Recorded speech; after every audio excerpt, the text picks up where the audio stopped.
Welcome, everybody, to Dead Talk Live. And tonight it is my pleasure and honor to have with us Shane Johnson, who's been in, well, just about everything.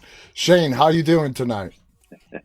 I'm fantastic. Thanks for having me on. I'm excited to be here. Excited to talk with you guys. Absolutely. It's our pleasure. And let's just dive right into it. One of your earliest professional credits was Saving Private Ryan, if not your first one. I believe it was like straight out of college. Is that correct? Well, yeah, it was actually, I was still in college. I was studying it in London at a place called Lambda. And they just were posting audition notices around the school. And it seemed like a really dumb title at the time because, now everybody knows Saving Private Ryan. But at the time I was like, Saving Private Ryan, what a stupid name. But I was like, yeah, I didn't even have a headshot. And then I had a friend who took some headshots real quick. I submitted myself. They called me in and I auditioned. And then, I had the audacity to call up the casting office and say, hey, so, like the school year's over. I'm going to go back to the United States. Like, should I stick around? And they were like, no, you're fine. Go ahead and go back to America. You're cool. And so, of course, like the day as soon as I landed, they were like, hey, yeah, so actually, can you turn around and come back on your own dime? And I can totally believe that. I can yeah, it was totally, ridiculous. totally believe that. Now, Saving Private Ryan has definitely become an iconic movie as time went on. It has one of the most intense opening 10, 15 minutes of any Yeah, movie. And you're a part of that opening scene, correct? yeah, yeah. Uh, Um, can you just describe to us, well, what we saw? They were trying to mimic what happened on D Day as realistically as they could, and it was really graphic. What was it like on the set shooting that chaotic opener? well, it was pretty wild. Being that it was my first movie, I first of all, understandably, was kind of terrified myself, to a degree, which worked for the scene. In the end, you're working with Spielberg, so you're kind of Yes. like, it's a lot. And we filmed all that beach stuff in Ireland. Um, and anyway, the way it felt being there was so. I mean, I'm not going to pretend like it felt like I was at war, but they did such an incredible job back then, because there wasn't a lot of CGI, Yeah. and it was like everything was really practical. So when we were running up to when we were coming up through from the U-boats, rushing onto the beach, they would have like high pressured PVC pipe in the ocean. So Wow. you would just all around you as you're running, you're hearing, just like little, it felt like you were being shot at. And then as you look up on the beach, on the beachhead, there was like these pillboxes that had like the huge Gatling guns in there Mm-hmm. with, a German soldier like firing rounds at you. Now, of course, they're not real rounds, but the Mm-hmm. fire's coming out of the end of the barrel. It sounds real. It looks real. And there's bullets going off all around you. And then as you hit the beach, there were detonations. There were little flags like "Don't step here, don't step there," which is also scary because you're like, well, what if I accidentally step on a little flag? And so there was all these detonations going off. And I think the thing that made it feel the most real, a couple of things. One is, first of all, the sound and all that, but then the debris raining down on your helmet as you're running, and the yelling and the screaming and all that stuff just combined. It's pretty easy to kind of get lost in that, and you almost feel like you're not acting because you're just like, and then the thing that was really intense was they hired a bunch of amputees Oh. that were stunt Yeah. people that they would build fake limbs for them, and then they would step on the flags and literally they just blow their limbs off. Wow. And so seeing that like in front of you as you're running, seeing like really seeing somebody running next to you like normally, and then all of a sudden their leg getting blown off was I mean it was Wow. great. It was That great. sounds absolutely crazy. Now, being in college still and being your first set with Spielberg, the big budget that was into Saving Private Ryan, uh, it must have been overwhelming, probably to say the least. But what did you take from that when you went to your next project? Did your next project seem a little bit underwhelming coming from something of a budget like Saving Private Ryan? Yeah, I would say that's probably true. But the thing I really took away from it, I mean, you're right, because like I remember sitting down with Spielberg.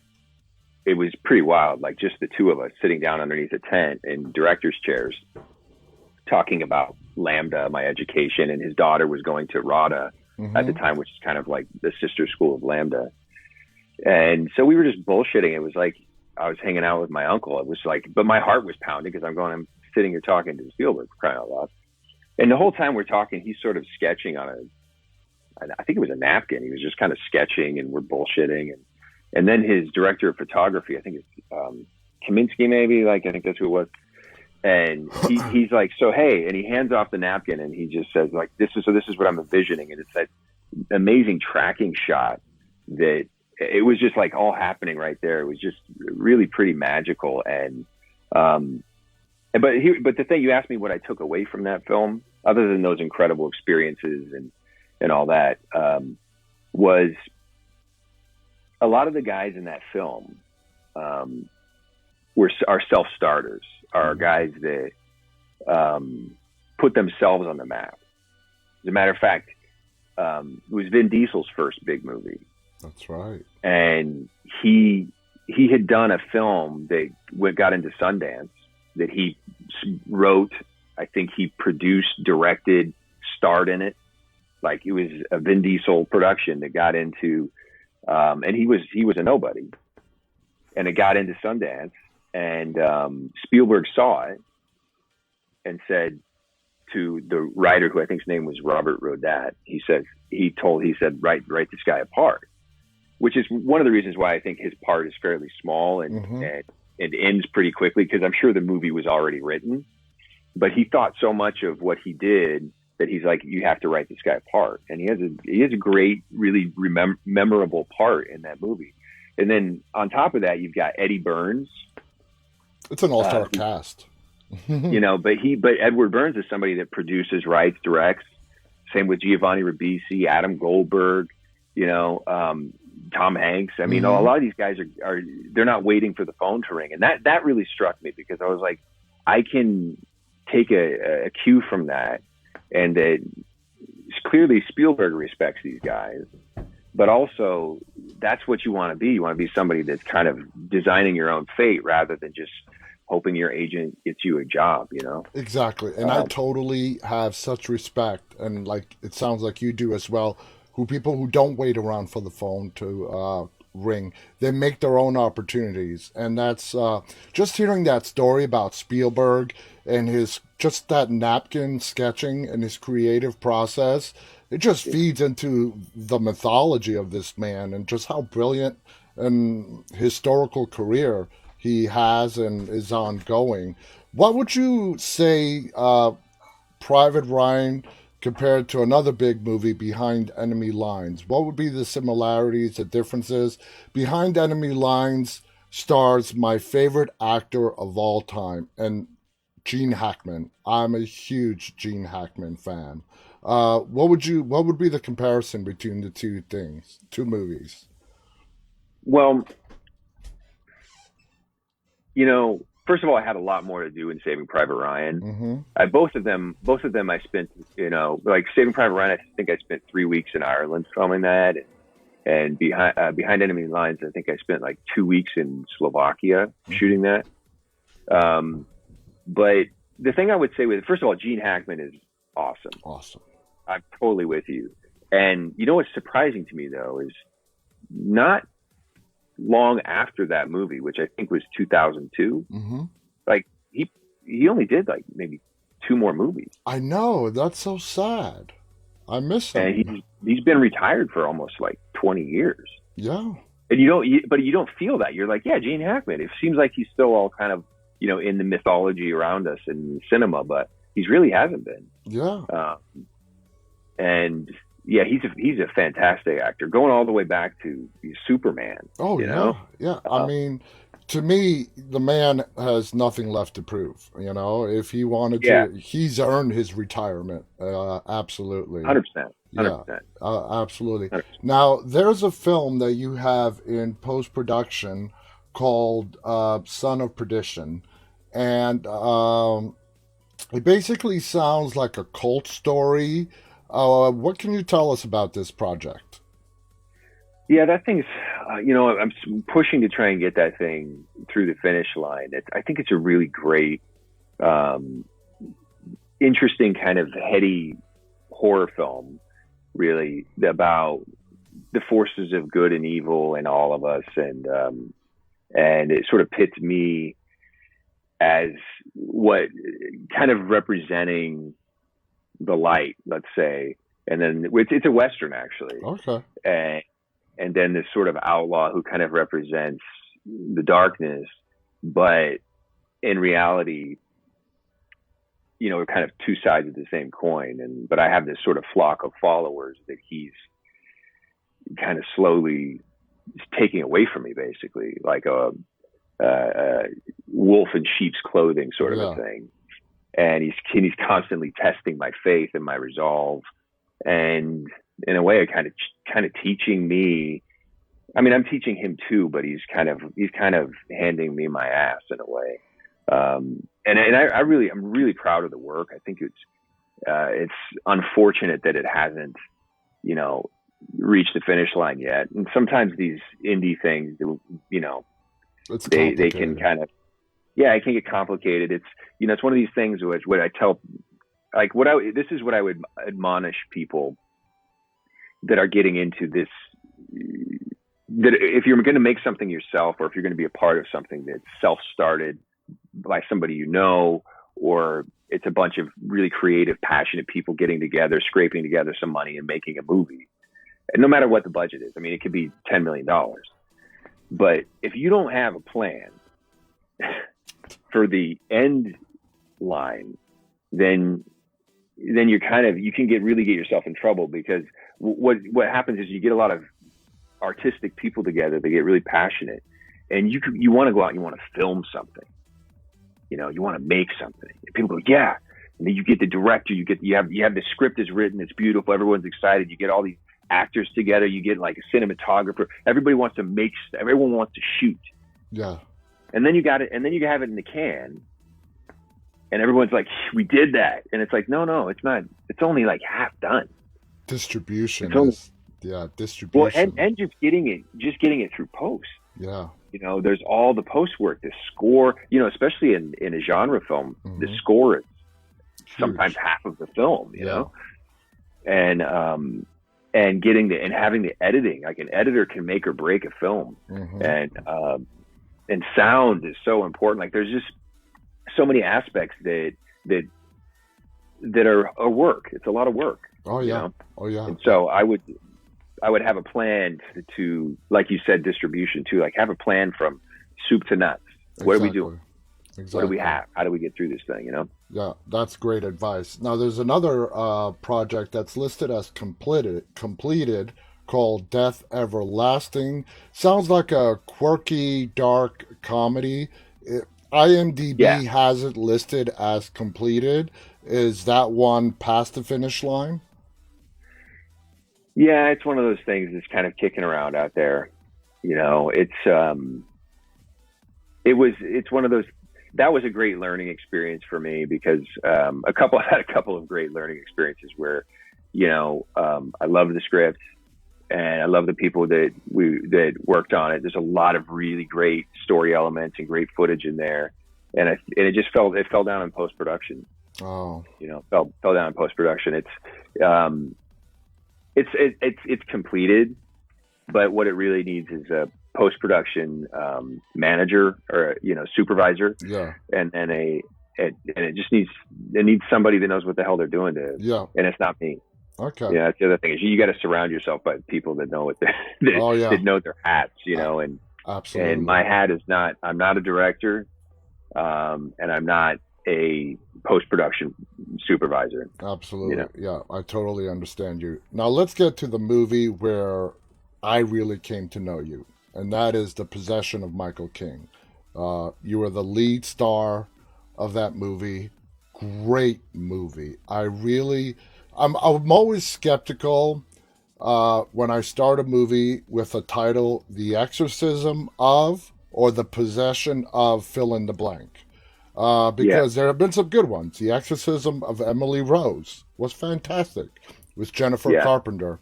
So I remember coming across this movie, The Possession of Michael King. I'm like, oh boy, here we go.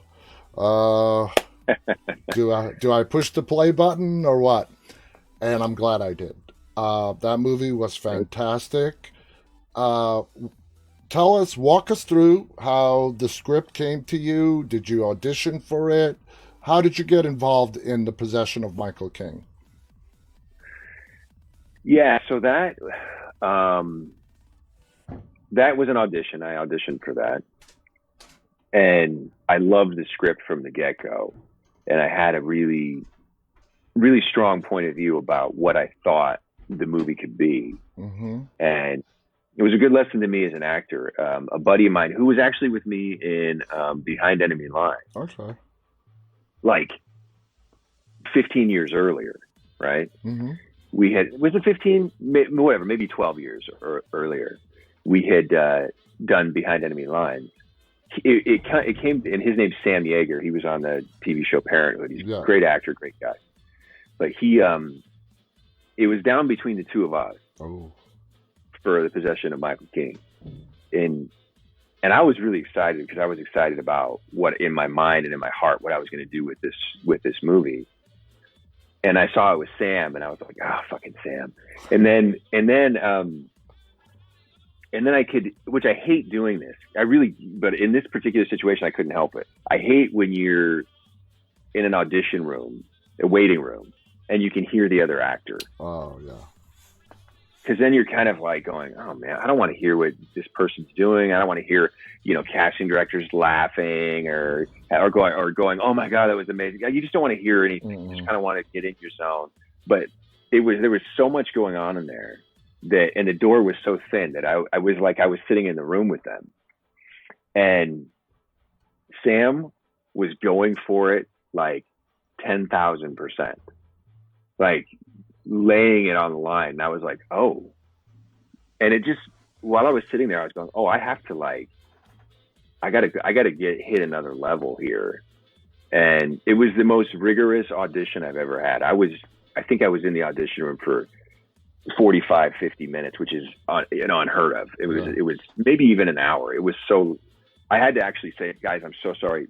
I got to go put money in the meter, which, and I think I'd put like an hour and a half in there, but I had to, I came out of there, I was sweating, and I just, you just laid it all on the line.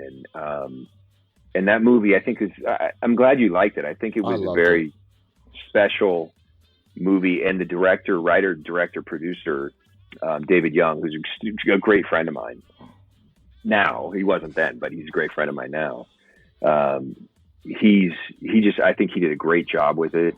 And I think the movie would have actually taken off in a much bigger way had the production company that same year, while we were filming, Pitch Perfect came out.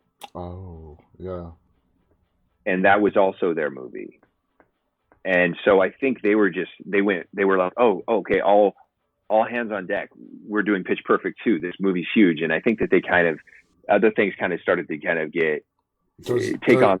There's like a limited budget, and they put more into Pitch Perfect. It wasn't the budget. It was because our budget was fine. It was more a matter of like Paul Brooks and those guys and the attention that they were giving our movie, because they were on set with us, and they were talking about the footage that they were getting. They were so excited about The Possession of Michael King. And then halfway through filming, Pitch Perfect came out, and I think they just all kind of were like, oh God, we have a cash cow here. And so I just think that my point is that I think there would have been much more of a push, because they had to deal with Universal. There would have been much more of a push to get it into more theaters. and to I push it out there agree. more. I agree. It's a very underrated movie.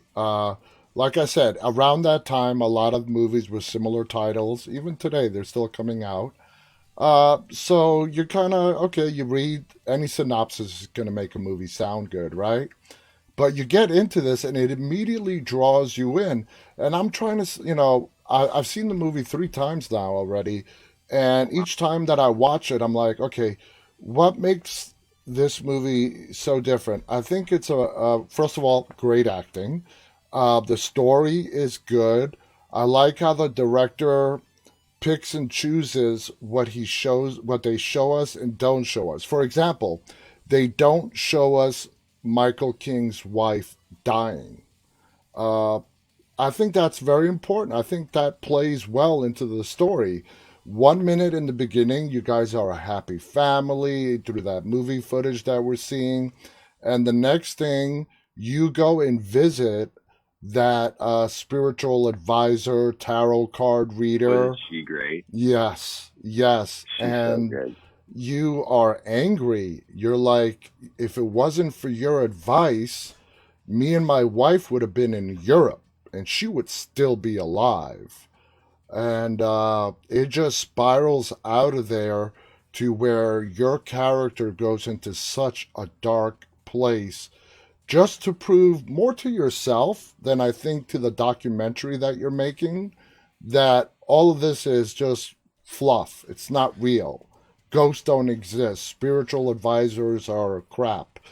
And then, well, you learn the hard way that it's not the case. How did you feel about all the dark scenes you had to do as Michael King is trying to disprove the whole mythology of spirits, ghosts, and demons? You know, and you've talked to so many more guys that and gals that have done these kinds of movies than I have, but I'm sure there's a fairly similar kind of answer you get, which is that you approach it as an artist, as an actor, kind of going, oh, I'm excited about this project, and that gets you through the door. But then once you start really considering some of the things you're doing and some of the things you're saying, they become really sort of spine tingling, and whether you believe in God or the devil, or if you're an atheist, or there's still, everybody still has like, well, I'm not really sure. Mm-hmm. And that's the thing that came up for me. Like, I remember when I was working on the scenes, and I was by myself in the basement, and there's nobody else in this house, and I'm working on this stuff, and I'm having to say things like challenging the devil Provoking, yeah. to prove himself to me. If you're so powerful, if you're so real, show me. I mean, even just saying this to you right now, it's like I have a sensation Mm-hmm. about it, because it's like, and imagine being in a dark room by yourself trying to get in the zone, and you're going over, and I'm going, oh my God, I gotta cancel. Like, don't go down this road. And some of the things that started to happen to me throughout the filming of the movie were really troubling to me. Wow. In a way that I was like, oh man, this is like, as an example, a couple examples that I thought was pretty wild. One, the ants. There was this thing with crawling and ants, Mm-hmm. right? Yeah. Everywhere you were, I there was remember, an ant. yeah. So and they were very special ants that they'd searched to get these huge ants, so that on camera they looked awesome, because Mm-hmm. they were huge. And so when they were crawling on me, and which they were all crawling in my ears and my nose, they were all over the place. They were massive. And so you cool them down, like they put them in the freezer or something, cool them down so that they moved more slowly. It was weird. They were ant wranglers. But anyway, so I'm trashed after a day of filming. I go home. I don't want to bother my wife and kids, so I just pass out on the couch, and I wake up in the middle of the night, and I'm just covered in ants. Literally? Yeah.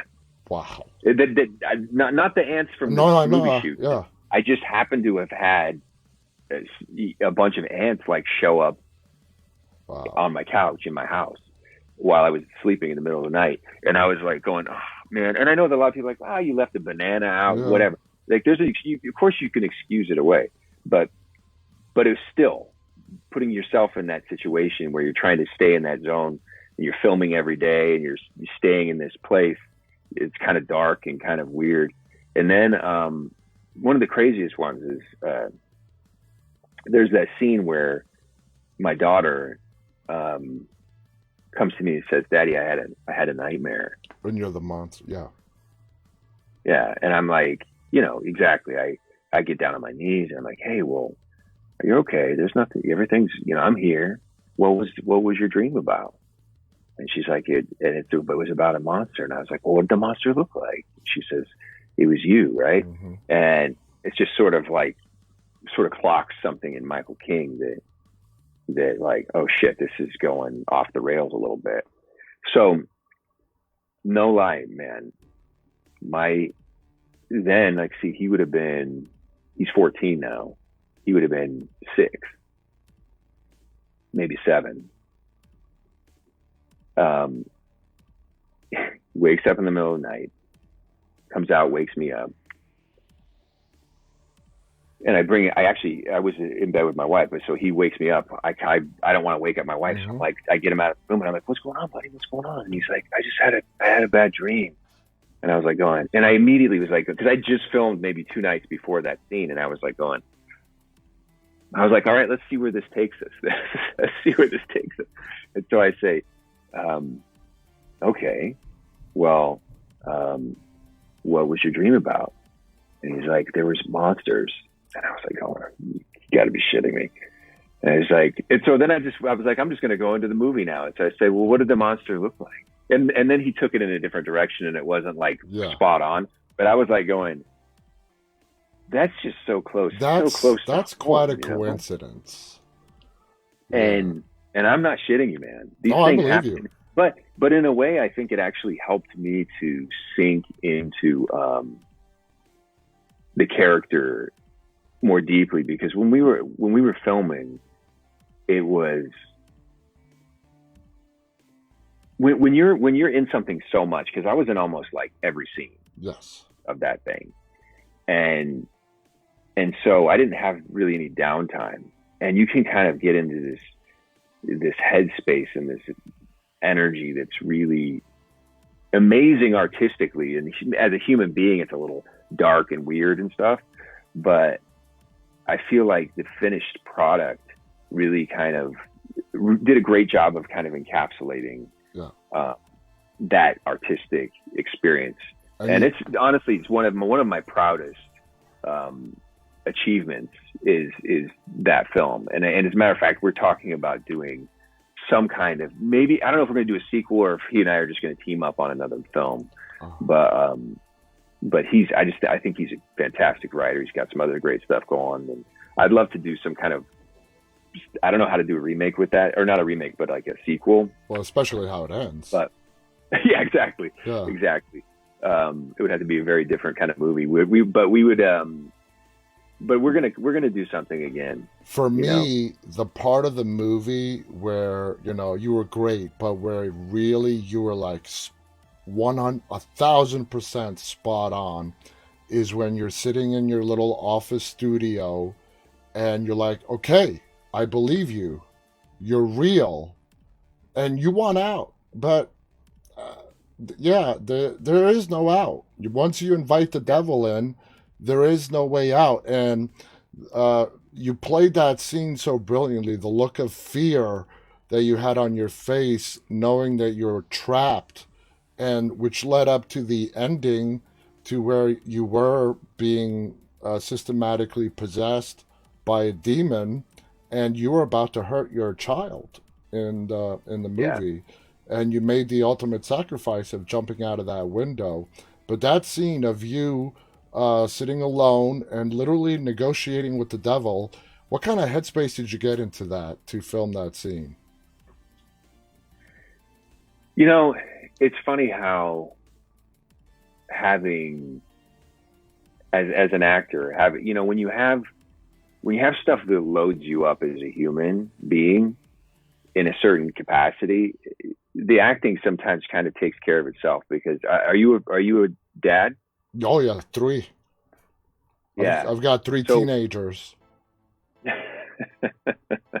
I've got a 14 and an 11-year-old, and they when as an actor, all I have to do in a situation like that is, even briefly, because I don't even like really going there, but just briefly kind of touching on my kids, and if I'm a danger to my kids, or and I immediately just makes me, I just really get captured by not only the emotion of it, but also just this strange sense of like, I will do anything Uh-huh. to protect my kid. Exactly. Uh, Any actor or whatnot, if you want to tap into your most primal instincts as a parent, if you think about your kids and the fact that you are willing to do anything and everything for them, it will bring out in you uh, some stuff that you didn't yourself know you were capable of. yeah, yeah, for sure, for sure. I mean, we've all had those. It's funny. I think when I don't know, maybe moms do this too, but I know that I'm sure they do. But as a dad, Mm-hmm. you play out those, especially in the world we live in, where there's so much violence and there's so much, gun violence. Over the 4th of July weekend, I think there's like Yeah. 400 people shot or something crazy like that across. So you think about these things and you're like, what would I do? And you do those sort of hero stories in your own head about what you would do. Now, who knows if you were Yeah. actually Yeah. faced with it, how if you'd be screaming and running, but that very visceral, and that's the thing. You asked me that question about where my head was, is even just talking to you about that and just kind of like considering this briefly. It's like I fill up with all kinds of conflicting, scary, mind-boggling sort of energies and Yeah. emotions that you can't quite even put your finger on or even describe. It's just like, as a parent, you just Mm-hmm. I totally you would understand. literally you'd lay down your life, and so to answer your question specifically, that's kind of where my head was at. Okay. I've got to, because you remember what I'd already done to my sister at that point. Yeah. Yeah. Yeah. So and my friend, so when it comes to my own kid, it's like, I gotta do what I gotta do You here. gotta do what you And yeah, those were all like just great. And honestly, a lot of that's the writing too. Mm-hmm. Writing was so good, and he really let me take my time as a director. So if there are directors out there too, sometimes, especially in these kind of really intense, no matter what the emotion is, but things that sometimes you gotta like let something breathe, like a wine. You gotta like let a moment exist. You can't always edit it out, No. but like let something find its way into the scene and into the narrative, and take your time with it, because sometimes that's like the engine, like on a cold winter day, it's like getting the car running, Yeah. and that's where I found that a lot of the most powerful, poignant moments came from not being afraid as an actor to take up space and to take my time, and to not speak or move until it was warranted. Yeah. You know what I mean? Gotcha. As opposed to going, oh, I have a line now, Yeah. I've got to say this thing now. It's like, no, that's coming from something. Yeah. Yeah. You're tapping into something very special. And, Yeah. like I said, the movie has been underrated, but I always tell a lot of people that I speak to, history is going to be a judge of how successful a movie is. How many movies have come out that were initially trashed, not just in horror, but genres across the entertainment industry. And 10, 20 years pass and they become cult classics. Uh, so the possession of Michael King is out there. It's available for people to watch. It has awesome user reviews, critic reviews, and I still believe as time passes, it's gonna keep climbing, hopefully, and especially if you guys do some kind of a continuation to the story, it will Yeah. definitely revitalize interest in the first movie. So I hope that happens Yeah, because I agree. yeah, And you're right, because things can find a new audience too. mm-hmm, Like, we're seeing it all the time on Netflix where yes, just some movie that was made, sometimes some of these things are like 30, 40 years old. You'll just mm-hmm, see movies that are all of a sudden up there and you'll be like, oh, what's this? And so if a place like Amazon or Netflix kind of captures it, it was on Stars, which is where my TV show is on Stars, and so that was kind of cool for a while because Lionsgate owns the yeah, movie, and so it was on, and they own Stars, and so it was airing on Stars for a while, and that was good for the movie, but if a Netflix or something like that picked it up and people sort of started to kind of catch wind of it, and it kind of moved up and started getting pushed a little bit. exactly. It could definitely It take could off, I definitely think. take off. It's not one and done. It's not the movie came out, it spent X amount of weeks in the theaters, came out a month after DVD release. That's it. It's said and done. It's locked up. No, movies, especially in today's world with digital streaming like Netflix, Amazon, and now that there are genre-specific streaming services like Shudder and whatnot, there's always chance for movies that did not get the recognition they deserve when they were released to find a whole new audience, like you mentioned, and get completely revitalized. Now, moving on from Michael King, let's talk about your TV experience. You were your longest running TV stint is on a show called Power. What was it like working on such a successful show such as Power? For I believe you were in it for oh god, well over 60 episodes, and then as well as the follow up series. Yeah, I mean, it's honestly that I got I did Michael King, and then I did one of the director's friends saw me and saw an early cut of Michael King and put me in an episode of Criminal Minds where I also got lit on fire. I got lit on fire in Michael King a few times, and then in Criminal Minds. I just got to stop you Um, for 1 second. I've done well over 70 interviews. I think maybe five of my guests have not been on Criminal Minds. A show I mean, it ran for 15 years. It's like yeah, everybody's been on that show. But sorry, go on. yeah, especially if they're LA based. Yeah, I get a lot of New Yorkers have done like the SVUs and all yeah. those things. But anyway, the and then pretty much it wasn't that far after that, maybe 6 months that I got Power, Hmm. and we ran for 6 years, like you said, and now I'm on the spinoff. I just finished eighth episode of season 2 on the show. It's called Ghost. I Yes. finished that yesterday, and Wow. so we finish in a few months, and then hopefully we roll right into the next season 3. So that will be at that point. At this point, it's been 8 years playing since 2013, playing this character, and it's been, as an actor, man. Honestly, in this day and age, in any profession, but as an actor, to have a gig that lasts for 8 years that you enjoy doing and that you like the people you're working with and you like the character you're playing, and it's like you're winning a lottery, you know. Not only Uh, job security, but you love your job. yeah, and it puts me in a place where not only can I can help take care of my family and all that, but I can also start to get to a point where I can put my attention on really doing the kind of work that I want to do.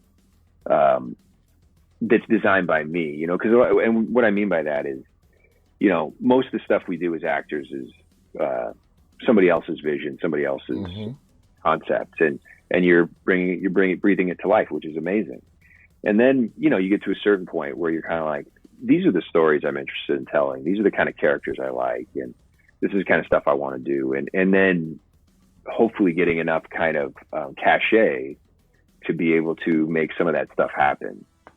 Like, for instance, a follow-up to Michael King. Mm-hmm. I like, and I feel like because my stature has grown since then too, because I have so many incredible relationships now, I could really bring together an awesome group of people and help make something really special that would not only help catapult that, David and myself, the director, Mm-hmm. but also, like you said, sort of shine new light on Michael King, Mm-hmm.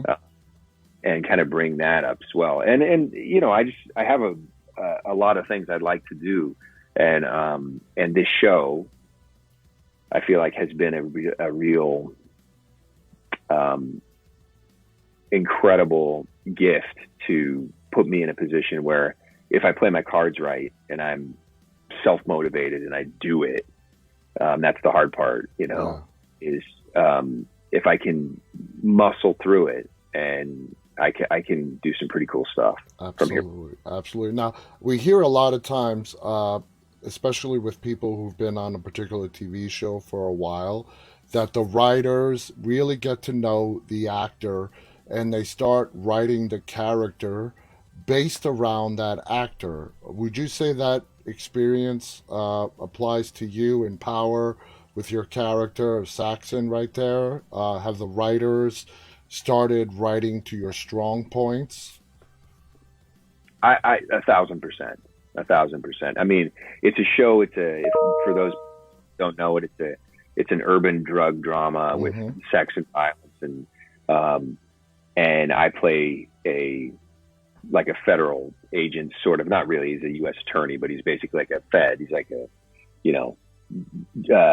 national cop sort of guy, right? Yeah. And I'm on the show, I'm a bad guy, but in life I would be considered, I guess, a good guy. Yeah. But what I bring, one of the things I bring to the show is a lot of humor and a lot of which is not necessarily common in that sort of urban drug drama energy. And so, I play an asshole, like he's a prick, and he just has a strong point of view. And the audience loves to hate my character. I get threatened so often. That's how you know you did a good job. Yeah, people are constantly like, "Oh my God, I hate you. If I ever see you, I'm gonna punch you in the face. I can't, like people." And so I'm eliciting, a strong response from people, and certainly the writers. I think, I mean, they don't necessarily. It's kind of an unspoken thing. I think they give you something. Day one, they give you work, and you do your thing, and they go, and then when they're considering the storyline, they're like, you know what? And they can't help but kind of factor in who you are and your dynamic, unless you're flat. If you're pretty flat, and they can kind of just count on you to, and you get that a lot in procedurals, right? Mm-hmm. Where they just kind of show up and say the lines. Mm-hmm. And I'm not saying that as a negative thing. It's just kind of their characters don't necessarily have to have a lot of dynamics. They kind of, even if they're carrying a gun and it's life and death, they're chill, Mm-hmm. and so they don't necessarily have a lot of variance. And then every once in a while, and most of those shows, by the way, it's funny, you'll see like a bunch of straight men, and then you'll have one like really sort of offbeat, colorful character. Yeah. Right. And so I'm not offbeat, but but I kind of, me and maybe maybe two other guys kind of help bring some levity, which I think is needed. When something's serious and intense, it's like you watch The Sopranos. One of the things that makes The Sopranos work is that sometimes there's comedy, there's humorous moments. Mm-hmm. I don't mean like comedy like it's a comedy, Well, but I know just what you things mean. that they kind of like, and the characters are so out there, and they're fun, and they're vibrant, but they're taking themselves really seriously. Mm-hmm. and it just, it helps. It helps to kind of, it helps as an audience to kind of take some of the tension out of a moment. Exactly. And that's needed, not just in criminal or horror.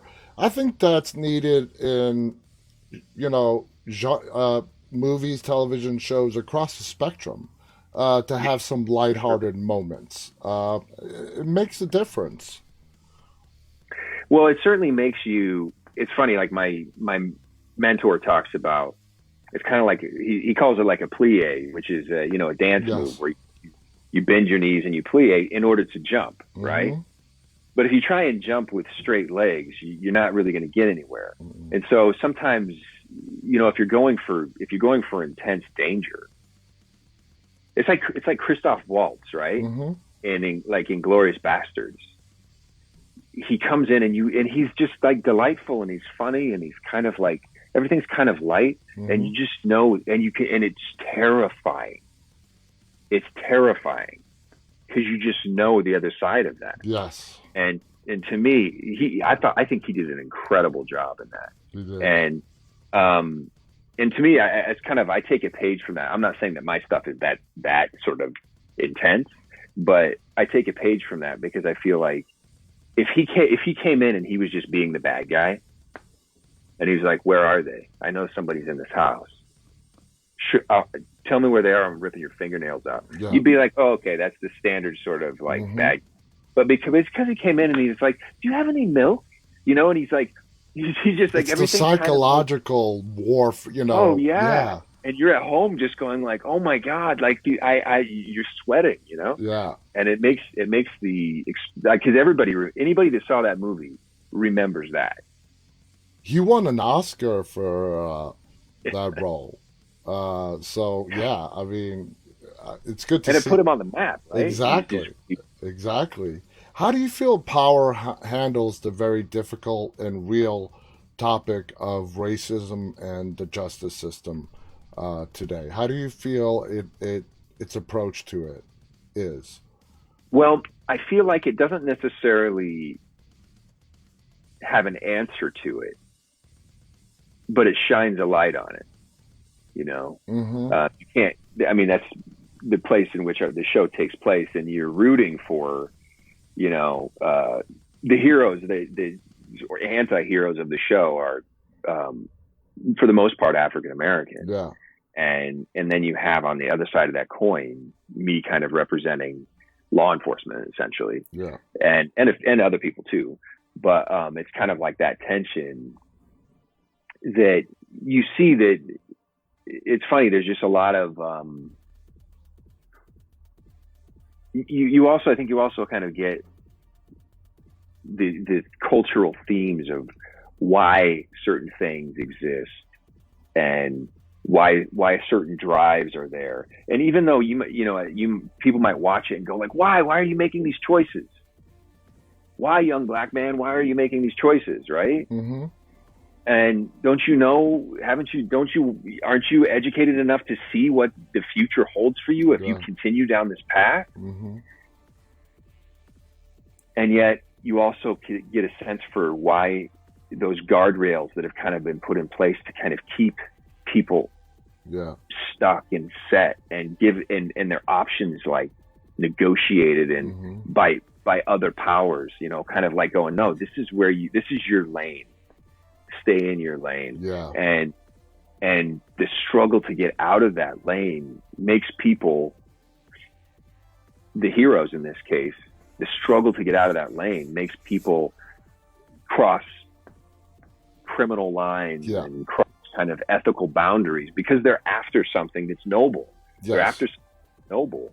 And I think that's the thing that thematically I feel like is really exciting about the show. Exactly. It's basically the question, does the ends justify the means of getting there in a way? Now, do you think Sax's exactly. Do you think Sax's approach to justice is effective? Not at all. No. Not at all. I'm very driven, Ice being Sax, very driven to win. Mm-hmm. And it's one of the reasons why he's so kind of like you want to punch him, because he's competitive. He wants to win. He comes from a family that has high expectations of him, and he fails. And because at least for a lot of the show, he's not really in it for the right reasons. He's in it to prove a point. He's in it to get a gold star on his lapel. Yeah. Rather than that he's really after, like, I want to make this world a better place.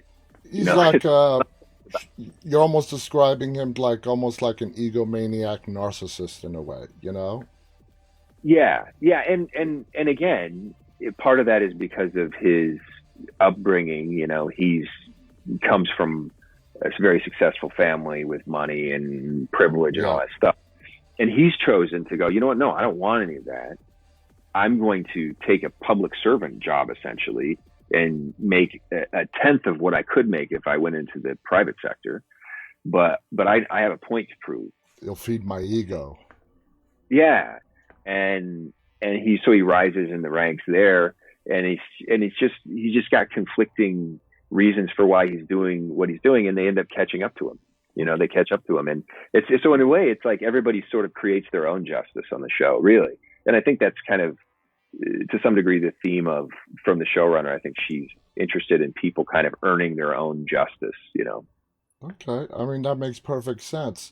How do you feel about the spin-off Power Book 2 called Ghost as compared to Power? I mean, is it the same experience going from one show to a sister show like Power, which is called Ghost? It's Power Book 2, the full name, Power Book 2 Ghost. How does it feel going from the mother, I like calling them the mother shows, into a sister spin-off? Well, the thing that's pretty cool is the show, the Power was such a massive hit that, we had like 10 million viewers. We were like the second biggest, and then eventually the biggest show in premium cable after Game of Thrones. It was like Game of Thrones, and then Power. We were killing it in the ratings. And so when the mother show kind of came to a close, I think it was kind of a no-brainer to do something. And it was such a big hit that they ended up doing. They have like four spinoffs. That's right, 4 spinoffs, which is, to me, unheard of. I can't even think of it. It's almost like a Dick Wolf show, Yeah, it's like, yeah. There are 4 spinoffs, 3 of which are currently in production, and I think they're all going to be like Raising Kanan, which is based on 50 Cent's character from the original show. Mm-hmm.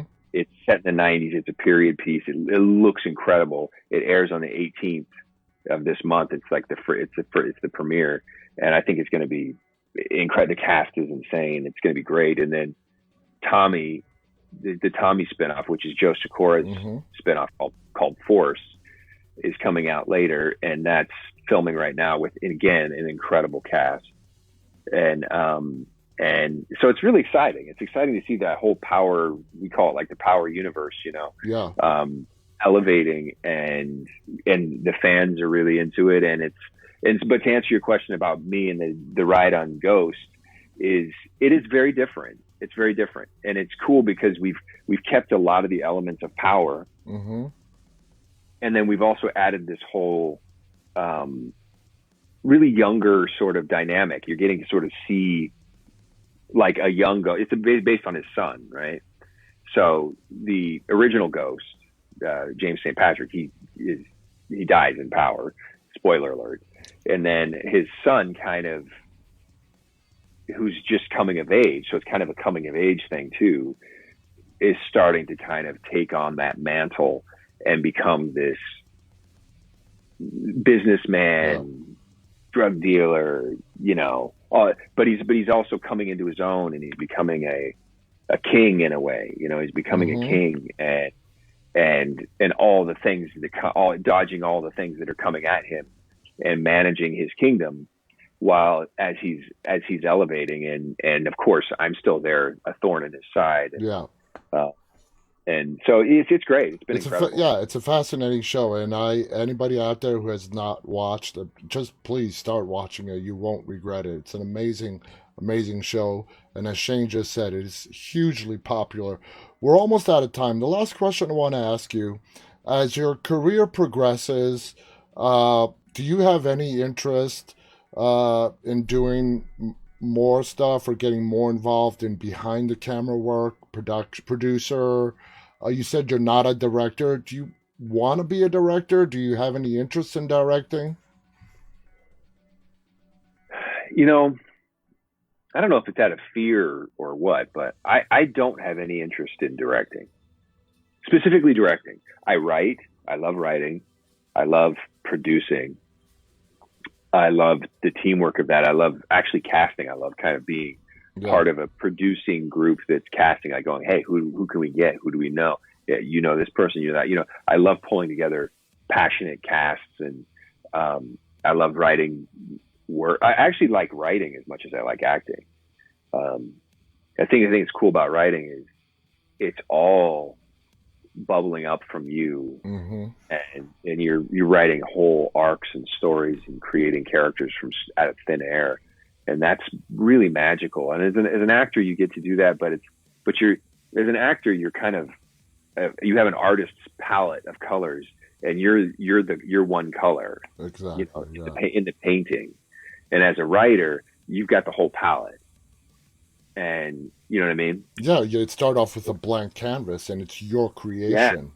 Yeah. Yeah, That, that's really exciting, and I really do enjoy producing. It's tough, but I enjoy producing. The thing about directing is that, and maybe this is not true, but I feel like as a director, you have to have like, I shouldn't say you have to, but it certainly behooves you to have a wealth of knowledge about film vernacular, and knowing shots, and mm-hmm. being able to talk about like, oh, remember in this movie when this director did that scene, and that your cinematographer is like, yeah, totally. It's like, yeah, something like that. Or I want to recreate. Remember in this movie when that director did this and that, and they remember that lighting scheme. Remember Yeah. that whole. And I'm not that guy. Like Okay. I watch movies like a fan, and I know that it's my mentors like, you can't watch movies like that, meaning you have to kind of be able to study them. Yeah.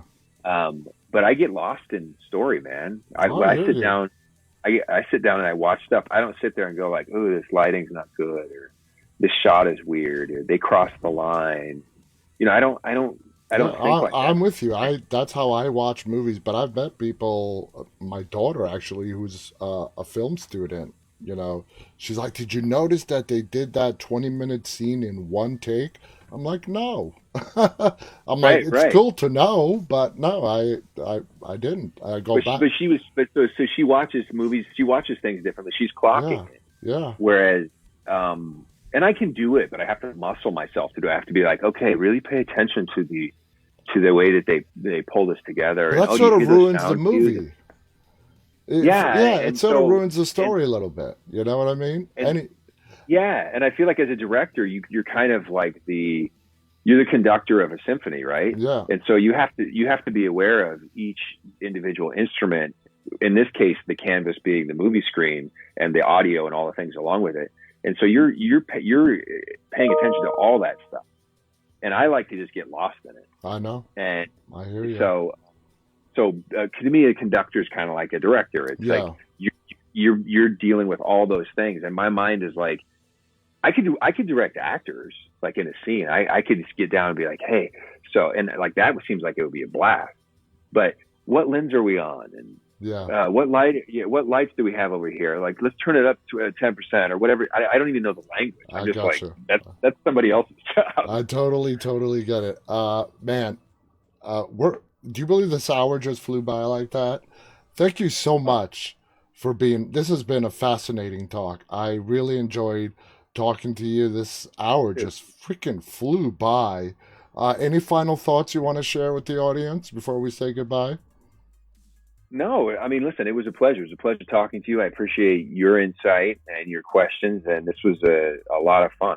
I really enjoyed the conversation. Same here, Shane. Thank you so much. Thank you so much for our viewers for tuning in.